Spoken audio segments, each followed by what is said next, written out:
আল্লাহর কাছে তিন শ্রেণীর মানুষ সবচাইতে ঘৃণিত। তিন শ্রেণীর মানুষকে আল্লাহ সবচাইতে বেশি ঘৃণা করেন। তিন শ্রেণীর মানুষকে আল্লাহ সবচাইতে বেশি ঘৃণা করেন। এক, মুলহিদুন ফিল হারাম, আল্লাহ যেগুলি হারাম করেছে তারপরেও যারা লালন করে, আল্লাহ যেগুলি হারাম করেছে তারপরেও যারা হারাম জীবিকা নির্বাহ করে, এরা হলো আল্লাহর কাছে ঘৃণার পাত্র। দুই, মুবতাগিন ফিল ইসলামে সুন্নাতাল জাহিলিয়া, যারা সুন্নাতের ভিতরে ইসলামের ভিতরে জাহেলি রীতিনীতি প্রবেশ করেছে, ইসলামের ভিতরে যারা জাহেলি রীতিনীতি চালু করেছে এরা আল্লাহর কাছে ঘৃণিত। তিন, অমুত্তালিবু দামিরিন গায়রি হাক্কিন লিহারিকা দামাহু অমুত্তালিবু দামিরিন লিহারিকা দামাহু, যে ব্যক্তি স্রেফ মানুষকে রক্তপাত করায়, স্রেফ রক্তপাতের উদ্দেশ্যে যারা মানুষকে পিটায়, অযথা মানুষকে নির্যাতন করে, যারা মানুষের শরীর থেকে রক্ত ঝরায়, যারা মানুষের অর্থ সম্পদ আত্মসাৎ করে, এরা আল্লাহর নিকটে ঘৃণিত। তিনটা বাক্যের মধ্যে একটা বাক্য আছে, যারা ইসলামী সমাজে মুসলিম সমাজে জাহেলিয়াত কায়েম করে এরা আল্লাহর কাছে সবচাইতে বেশি ঘৃণিত। ইসলামের ভিতরে জাহেলিয়াত যারা চালু করে, ইসলামের ভিতরে জাহেলিয়াত কি আগে আপনাকে বুঝতে হবে ইসলাম কি, এরপর আপনাকে বুঝতে হবে জাহেলিয়াত কি। রাসূল সাল্লাল্লাহু আলাইহি ওয়াসাল্লাম বলছেন আল্লাহর কাছে সবচাইতে ঘৃণিত হচ্ছে তিনজন মানুষ, তিন শ্রেণীর মানুষ।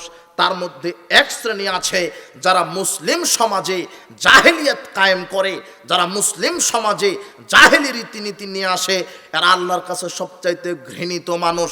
ইসলাম হলো কালেমা তাওহীদ, ইসলাম হলো রিসালাত, ইসলাম হলো আখেরাত, ইসলাম হলো পরকাল, ইসলাম হলো সালাত, ইসলাম হলো সিয়াম, ইসলাম হলো হজ, জাকাত, তাসবিহ তাহলিল, কোরআন মাজিদ, প্রতিবেশীর হক আদায় করা, পিতামাতার খেদমত করা, তাসবিহ তাহলিল করা, কোরআন তেলাওয়াত করা, শিষ্টাচারের সাথে সমাজে পরিচালনা হওয়া, নিজেকে পরিচালিত করা, এগুলি হলো ইসলাম।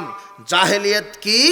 জাহেলিয়াত হলো মূর্তি পূজা, জাহেলিয়াত হলো শিরক, জাহেলিয়াত কবর পূজা, মাজার পূজা, খানকা পূজা, পীর পূজা, এটা হলো জাহেলিয়াত। জাহেলিয়াত কি? জাহেলিয়াত অশ্লীলতা, জাহেলিয়াত বেপর্দা, জাহেলিয়াত গান বাজনা, জাহেলিয়াত মাদকতা, জাহেলিয়াত জুয়া খেলা, জাহেলিয়াত মানুষকে হত্যা করা, জাহেলিয়াত অন্যায়ভাবে মানুষের জমি জায়গা দুর্নীতি করা, জাহেলিয়াত অন্যায়ভাবে মানুষকে পিটিয়ে মানুষের হক নষ্ট করা, জাহেলিয়াত বেপর্দায় চলা, জাহেলিয়াত স্বামীর অবাধ্যতা করা, জাহেলিয়াত গান বাজনা শ্রবণ করা, এগুলো হলো জাহেলিয়াত। মুসলিম সমাজে এই জাহেলিয়াত যারা চালু করে এরা আল্লাহর কাছে ঘৃণিত। এরপরে আবার আসেন আরও কিছু জাহেলিয়াত। জাহেলিয়াত সুদ ভক্ষণ করা, জাহেলিয়াত ঘুষ খাওয়া, জাহেলিয়াত মদ পান করা, জাহেলিয়াত জেনা ব্যভিচার করা। আপনি পুরো সমাজটা দেখেন, আজকে আপনি বলছেন আমি মুসলিম, অথচ মুসলিমের নীতি আদর্শ নেই। আপনার ভিতরে জাহেলিয়াতের নীতি আদর্শ আছে। আপনি মুসলিম, তারপর আপনি মাদক সেবন করছেন। আপনি মুসলিম, আপনার স্ত্রী মুসলিম দাবি করে, আপনার মেয়ে মুসলিম দাবি করে, অথচ বেপরদায় চলছে। আপনার ছেলে মুসলিম দাবি করে, অথচ জুয়াতে আসক্ত আছে। আপনার ছেলে মুসলিম দাবি করে, অথচ আপনার ছেলে আজানের পরে সালাত আদায় করে না 5 ওয়াক্ত। আপনি নিজে মুসলিম দাবি করেন, অথচ সুদের ব্যবসা করেন। ঘুষ ছাড়া আপনার রাত কাটে না, দুর্নীতি ছাড়া আপনার দল চলে না। আপনি জাহেলিয়াতের পথে থেকে নিজেকে মুসলিম দাবি করছেন। মুহাম্মদ সাল্লাল্লাহু আলাইহি ওয়াসাল্লাম বলছেন আল্লাহর কাছে ঘৃণিত ব্যক্তি 3 শ্রেণীর।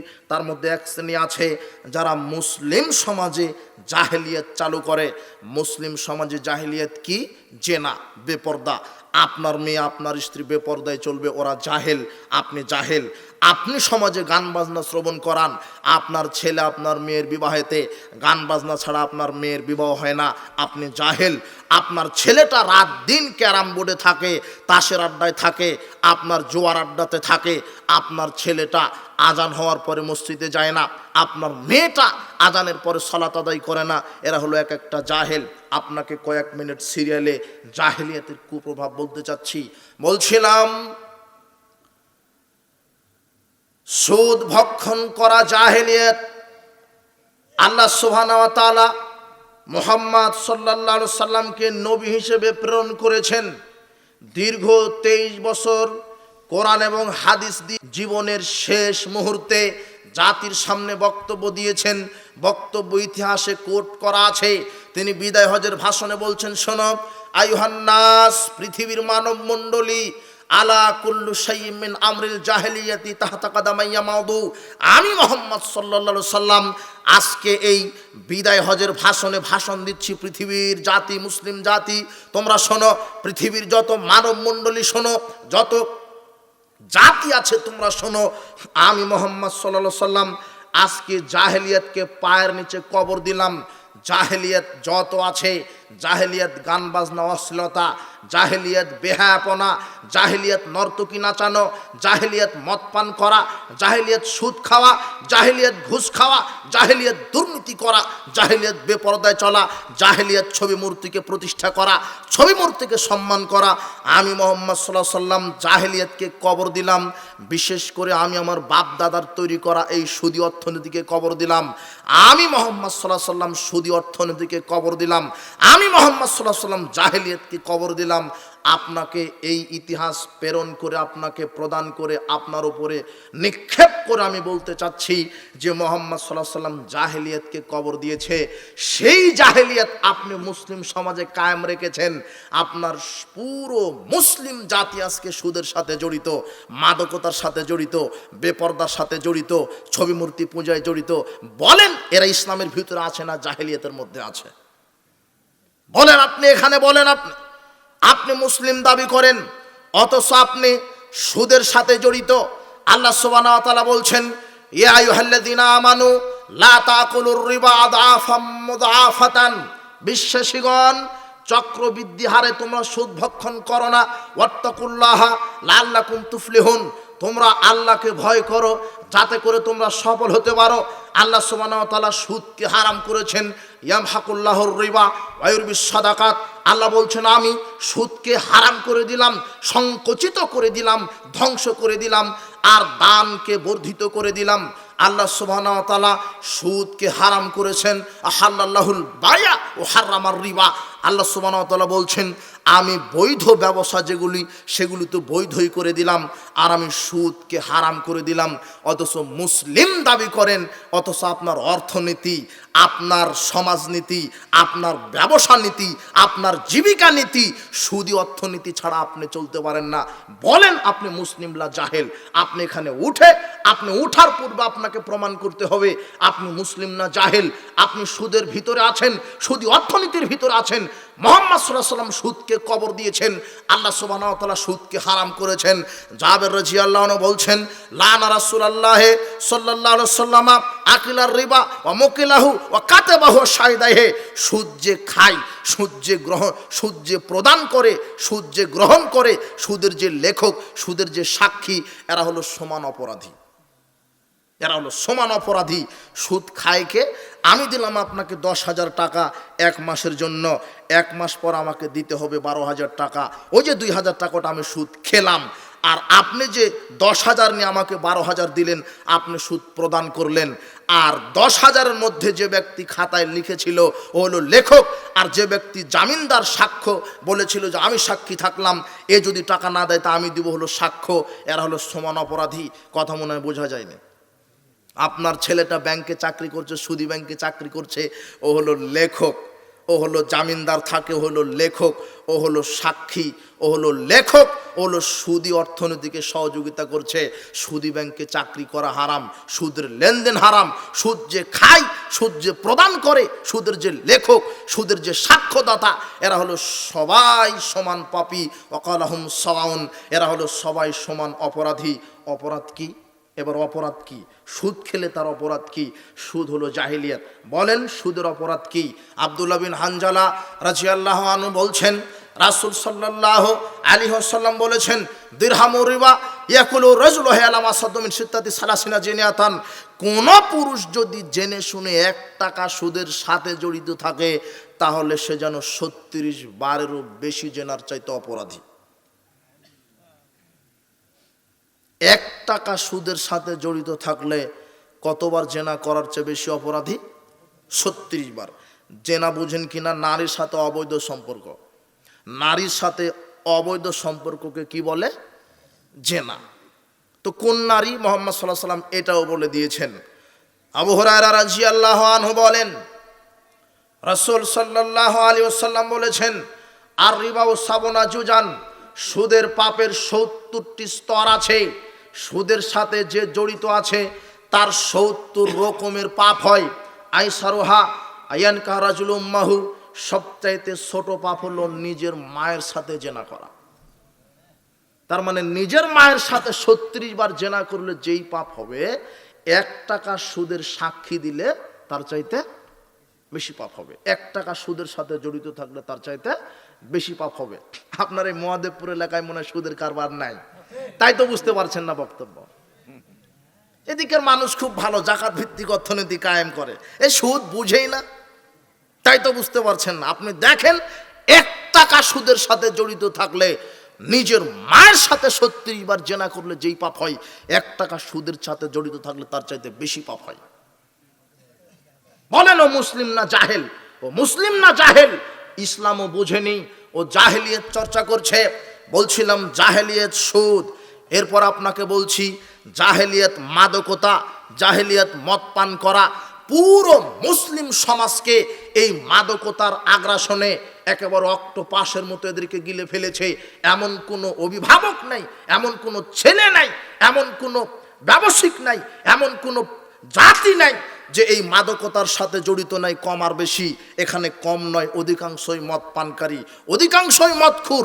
প্রত্যেকটা শ্রেণীতে বিভাগে যারা যেখানে আছে, আরে বাপ মা মদখুর, আরে ছেলে মদখুর, আরে শিক্ষক মদখুর, আরে ছাত্র মদখুর, যে যেখানে দায়িত্বশীল সেখানে প্রায় একজন আছে, এক শ্রেণীর মানুষ, তারা হলো মদখুর। মদ কাকে বলে? এবার আপনার কাছে কথা, মাদকতা কি, মদ কি জিনিস?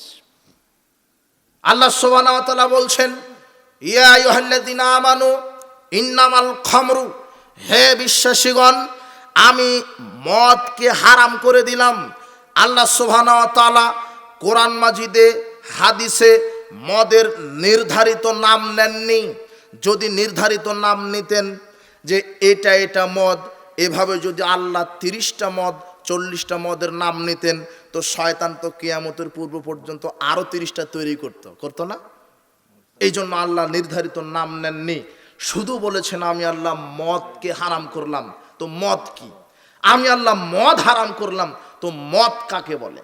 আমি আল্লাহ মদ হারাম করলাম, এবারে মদ কাকে বলে? এই আয়াত বুঝতে গেলে মুহাম্মদ সাল্লাল্লাহু আলাইহি ওয়াসাল্লামের হাদিসের প্রয়োজন। কি প্রয়োজন? হাদিস। জাবের রাদিয়াল্লাহু আনহু বলছেন, রাসূল সাল্লাল্লাহু আলাইহি ওয়াসাল্লাম বলেছেন, কুল্লু মুসকিরিন খামরুন, প্রত্যেক যেই বস্তুতে নেশা আছে সেটাই হলো মদ। যেই বস্তু খেলে মানুষের কি হয়? নেশা হয়, বিবেক লোভ পায়, পাগলামি করে, হিতাহিত জ্ঞান থাকে না। যেই জিনিসটা খেলে মানুষের হিতাহিত জ্ঞান থাকে না, বিবেক বুদ্ধি নষ্ট হয়, সেই জিনিসটার নাম মদ। যেই জিনিসের ভিতরে নেশা আছে সেটার নাম কি? মদ। আবার শুনেন, কুল্লু মুসকিরিন খামরুন, প্রত্যেক নেশাদার দ্রব্য হলো মদ। যেই দ্রব্য পান করলে মানুষ নেশাগ্রস্ত হয়ে যায় ওটাই হলো মদ। আর কুল্লু খামরিন হারাম, আর প্রত্যেক মদ হলো হারাম, প্রত্যেক মদ হলো হারাম। এখন কি খেলে মানুষ নেশাগ্রস্ত হয়? কি খেলে মানুষ নেশাগ্রস্ত হয়?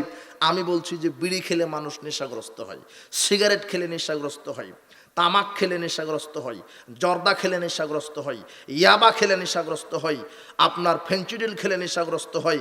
আপনার বিড়ি, সিগারেট, জর্দা, গুল, ইয়াবা যা আছে এগুলির ভিতরে মাদকতা আছে, নেশা আছে। এখন আপনি বলছেন আমি তো জর্দা দিয়ে পান খাই, কই আমি তো কোনোদিন নেশাগ্রস্ত হলাম না, এটা আপনার কথা। আপনি বলছেন আমি তো 40 বছর ধরে সিগারেট খাই। এই যুবক, তোমার বয়স 25 বছর, তোমার বাপের বয়স 40 বছর, 50 বছর, তোমার বাপ বেটায় সিগারেট আর বিড়ি খাও। তোমরা আমাকে বলছো হুজুর আপনি কি বলেন যে নেশাদার দ্রব্য হলো মদ, কিন্তু আমি তো সিগারেট খাই, আমার তো নেশা হয় না। আমার দাদা জর্দা খায়, দাদা তো নেশা হয় না, পাগলামি করে না, আর আপনি বলছেন জর্দা, বিড়ি, সিগারেট, মদ। জি, মুহাম্মদ সাল্লাল্লাহু আলাইহি ওয়াসাল্লাম বলছেন মাসকারা কাসিরু ফাকালিলু হারাম, যেই জিনিসটা বেশি পরিমাণ খেলে বিবেকের ক্ষতি হয়, নেশা হয়, তার একটা দানা হারাম। মুহাম্মদ সাল্লাল্লাহু আলাইহি সাল্লাম সুন্দরভাবে ব্যাখ্যা দিয়েছেন, যেই জিনিসটা বেশি পরিমাণে খেলে বিবেকের ক্ষতি হয়, তার একটা দানা হারাম। এই যুবক শোনো, তোমার দাদা খায় জর্দা, তোমার মসজিদের হুজুর খায় জর্দা, তোমার বাপ খায় জর্দা, তুমি খাও সিগারেট। তোমার ওই মসজিদের হুজুরকে যদি, তোমার মসজিদের হুজুর তো 1 গ্রাম 2 গ্রাম পানের সাথে জর্দা খায়, কিন্তু ওই হুজুরকে যদি একসাথে 200 গ্রাম জর্দা খাইয়ে দাও, তো হুজুর আর সূরা ফাতিহা তেলাওয়াত করতে পারবে না। না, তুমি মনে হয় বুঝতে পারো না। আর তোমার দাদাকে তুমি 200 গ্রাম জর্দা খাইয়ে দাও, ওর হুঁশ থাকবে না, তোমাকে চিনতে পারবে না, ও তার ছেলেকে চিনতে পারবে না। আর তোমাকে তো খাওয়াই দিলে তুমি বউকে মা ডাকবা বাড়িতে গিয়ে। আর যেটা জর্দা খাচ্ছ, তোমার বাপ জর্দা খাচ্ছে পানের সাথে, সেটা তো চিবিয়ে খায়, তোমার দাদা জর্দা খায় চিবিয়ে খায়। আর তুমি যে সিগারেট খাচ্ছ, ওই জর্দার মশলাটাই সিগারেটে পরিয়ে দেওয়া হয়েছে, তুমি ওটা পুড়িয়ে খাচ্ছ। বিষয়টা কি একই, বিষয়টা কি একই। তুমি জর্দা খাও 1 গ্রাম পানের সাথে, তাই মাথার কিছু হয় না, অথচ একবারে 200 গ্রাম খাও, তোমার আর বিবেক ঠিক থাকবে না। তো মুহাম্মদ সাল্লাল্লাহু আলাইহি সাল্লাম বলছেন, যেটা বেশি পরিমাণে খেলে বিবেকের ক্ষতি হয়, তার একটা দানা হারাম। এবার তুমি বলো তো, জর্দা হারাম কি হালাল? হারাম। আরে হালাল হারাম পরে, আমি তোমাকে বলছি, তুমি তো শিক্ষিত মানুষ, তুমি তো শিক্ষিত ছেলে, তোমার বাপ শিক্ষিত, তোমার দাদা সেই আমলে ম্যাট্রিক পাস করেছে, তার মানে এখন MBA BCS ক্যাডারও পারবে না। সেই আমলে ম্যাট্রিক পাস কি হেন তেন ব্যাপার। তোমার দাদাও শিক্ষিত, তুমি শিক্ষিত, তোমার বাপ শিক্ষিত, অথচ তোমার একটা হিতাহিত কমন সেন্স থাকা দরকার, একটা রুচিবোধ থাকা দরকার। আসলে তুমি যেটা খাও, যে সিগারেট যেটা খাচ্ছ তুমি, ওটা কি দেখো তো কি পবিত্র না অপবিত্র? ওটা খবিস, ওটা একেবারে খবিস। আর যে গন্ধ, ওটা টয়লেটের গন্ধের চাইতে দুর্গন্ধ। তুমি যেটা খাও সেটা একেবারে খবিস, সেটা অপবিত্র। তোমাদের বাপ বেটার হুঁশ নাই। তোমার শিক্ষক সিগারেট খায়, শিক্ষকের ক্লাসে ঢোকার পূর্বে একটা সিগারেট না খেলে ক্লাস নিতে পারে না তোমার শিক্ষক। আর তোমার বাপ সিগারেট না খেলে টয়লেটে যেতে পারে না। আর তোমার সিগারেট না খেলে নাকি ভাবমূর্তি আসে না, তোমার আবার মশান। তুমি বাম হাতে আবার সিগারেট খেয়ে উপরের দিকে ধোঁয়া ছেড়ে দাও। তুমি কি বুঝো যে তোমার গরু ছাগলের চাইতে হুঁশ খারাপ? গরু ছাগলের চাইতে হুঁশ তোমার খারাপ। কুকুরের একটা হুঁশ আছে, শুয়োরের একটা হুঁশ আছে, কিন্তু তোমার হুঁশ নাই, তোমার বাপের হুঁশ নাই। তুমি দেখো, আচ্ছা আমরা তো এই যে নগার মানুষ, রাজশাহীর মানুষ, আমরা তো একই জেলার মানুষ, আমার বাসাও নগা। তো আমরা ছোটবেলাতে মাঠে গরু চড়াতাম, ছাগল চড়াতাম। তো ছাগল ঘাস খেত, ঘাস খেতে খেতে ভালোই খেলো, এমন একটা ঘাসের সামনে যখন যায়, তখন ওই ঘাস আর খায় না। গরুটা খাচ্ছে কিন্তু মাঠে, গরুটা কি খাচ্ছে? ঘাস খাচ্ছে। খেতে খেতে এমন একটা ঘাস মুখের সামনে এসেছে, সেটা আর খাচ্ছে না। অথচ যেটা খাচ্ছে না সেটা উর্বরতা আরো বেশি। উর্বর কি? উর্বর হয়ে আছে, একেবারে সতেজ ফ্রেশ হিসাবে ওটাই খাওয়ার প্রয়োজন, কিন্তু ওটার গরু খাচ্ছে না, ছাগলে খাচ্ছে না। বলেন তো কি কারণে? নিচে কি ছিল? এই গোবর ছিল। ময়লা কেন? গোবর। গোবরের উর্বরতায় ঘাসটা বেশি উর্বর হয়েছে, তাই না? তো ভালোই খেলো, খেতে খেতে ওটাই খাচ্ছে না, হিসেবে ওটাই ভালোভাবে খাওয়া লাগতো নাকি? গরু বকরির হুঁশ ফিরে গেছে, না না না, এতক্ষণ যেটা খেলাম সেটা পবিত্র ছিল, এটা গন্ধ লাগে, দুর্গন্ধ, খবিস, অপবিত্র। এই যে দেখো, এই যে দেখো, গরু বকরির হুঁশ আছে। গরু বকরির কি আছে? আর এই যুবক শোনো, তুমি সিগারেট খাও, তুমি সিগারেট নিয়ে রাস্তাতে দাঁড়াবা, তোমার বাপ খায় জর্দা, তোমার দাদা খায় জর্দা, তোমার মসজিদের হুজুর খায় জর্দা, তোমার বাপ, তোমার মসজিদের হুজুর, ওরা এক সাইডে দাঁড়াবে, আর তুমি দাঁড়াবা সিগারেট নিয়ে, তারা দাঁড়াবে জর্দা নিয়ে। যখন রাস্তাতে আসবে শুয়োর হোক কুকুর হোক, দেখবে মুখের সামনে ফেলে দিবা, ও শুয়োর কুকুরে ওই জর্দা বিড়ি সিগারেট মুখে দিবে না। যাও তুমি প্রমাণ করো, এখনই যাও তুমি। তার মানে তুমি প্রমাণ করছো বাপ বেটা তোমরা কুকুর শুয়োরের চাইতে খারাপ, তোমার মসজিদের হুজুর শুয়োরের চাইতে খারাপ। এটা আমি বলে গেছি। আল্লাহ বলছেন এই কথা, লাহুম কুলুবুন লা ইয়াফকাহুনা বিহা, যাদেরকে বিবেক দিয়েছি, বিবেক দ্বারা ভালো মন্দ বুঝতে হয়। এক গ্লাসে দুধ, এক গ্লাসে পেশাব, কোনটা খাবেন আপনি? দুধ, মানে এটা আপনার বিবেক আছে, বুঝেননি মনে হয়। মাছ কিনতে গেছেন, এখানে আছে পচা মাছ, এখানে আছে টাটকা মাছ, কিনবেন কোনটা? টাটকা। মানে আপনার কি আছে? বিবেক আছে, হুঁশ আছে আপনার। আরে কুকুর শুয়োরের হুঁশ আছে, কিন্তু ওই বিড়িখুর, জর্দাখুর, গুলখুর এদের হুঁশ নাই।